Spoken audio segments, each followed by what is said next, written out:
As a Man Thinketh. Foreword. This little volume, the result of meditation and experience, is not intended as an exhaustive treatise on the much written upon subject of the power of thought.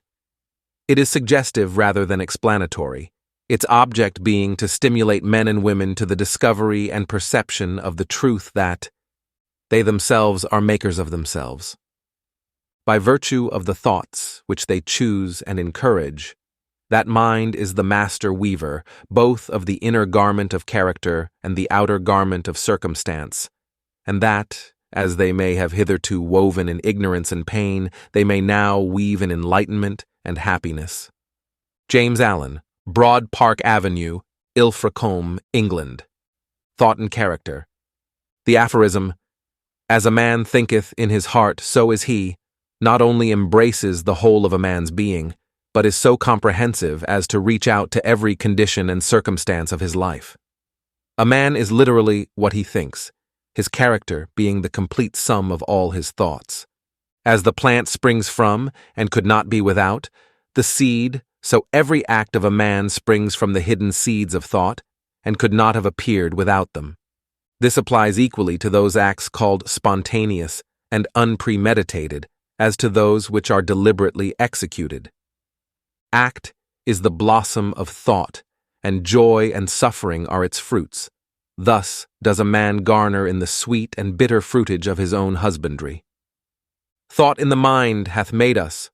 What we are by thought was wrought and built. If a man's mind hath evil thoughts, pain comes on him as comes the wheel, the ox behind. 1. Endure. In purity of thought, joy follows him, as his own shadow, sure. Man is a growth by law, and not a creation by artifice, and cause and effect is as absolute and undeviating in the hidden realm of thought as in the world of visible and material things.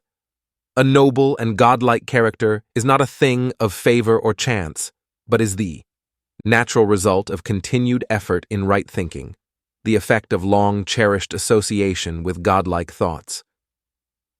An ignoble and bestial character, by the same process, is the result of the continued harboring of groveling thoughts. Man is made or unmade by himself. In the armory of thought he forges the weapons by which he destroys himself. He also fashions the tools with which he builds for himself heavenly mansions of joy and strength and peace. By the right choice and true application of thought, man ascends to the divine perfection. By the abuse and wrong application of thought, he descends below the level of the beast. Between these two extremes are all the grades of character, and man is their maker and master. Of all the beautiful truths pertaining to the soul which have been restored and brought to light in this age, none is more gladdening or fruitful of divine promise and confidence than this: that man is the master of thought, the molder of character, and the maker and shaper of condition, environment, and destiny. As a being of power, intelligence, and love, and the lord of his own thoughts, man holds the key to every situation and contains within himself that transforming and regenerative agency by which he may make himself what he wills. Man is always the master, even in his weaker and most abandoned state.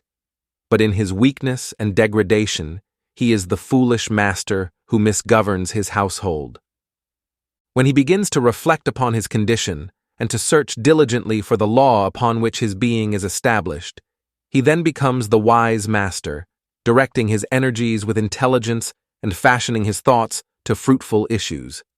Such is the conscious master, and man can only thus become by discovering within himself the laws of thought, which discovery is totally a matter of application, self-analysis, and experience.